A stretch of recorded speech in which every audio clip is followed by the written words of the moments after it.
მასწავლებელთა პროფესიული განვითარების ეროვნულ ცენტრს ესტუმრენ განათლების, მეცნიერებისა და კულტურის კომიტეტის თავმჯდომარე და კომიტეტის წარმომადგენლები. ისინი ცენტრის კომპიუტერულ ლაბორატორიაში პედაგოგების პროფესიული განვითარების სქემისთვის საგანგებოდ შემუშავებულ ვიდეო ინსტრუქციის ჩაწერის პროცესს და ხელოვნების ტრენინგს დაესწრნენ. შეხვედრაზე ცენტრის საქმიანობის ერთწლიანი ანგარიშის პრეზენტაცია შედგა.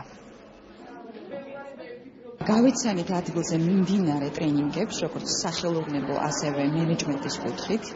ასევე გავიცანით დისტანციური სწავლების მიმართულებით პროგრამების შემუშავების პროცესს, რომელიც ძალიან საინტერესოა და ზოგადად იმ გეგმებს, რომელიც უკავშირდება მასწავლებლების უცხოეთი პროფესიული განვითარების საკითხებს. ის აქტიური რეფორმები, რომლებიც ახლა დაიგეგმა და განხორციელებაც ძალიან მალე დაიწყება, დიდწილად განაპირობებს მასწავლებლების მოტივაციის ზრდას, მასწავლებლის პროფესიის პოპულარიზაციას, პრესტიჟის ამაღლებას და რაც მთავარია, თვითოულ მოსწავლეზე ორიენტირებული სასწავლო პროცესის წარმართვას. Ქონდა ასთა გასვლა გამოსვლა, ჩვენ წარუდგინეთ ინფორმაცია ჩვენი მიღწევების შესახებ, იმ სირთულეების და სიძნელეების შესახებ, რაც ამ პროცესში ჩვენ გვხვდება ხოლმე.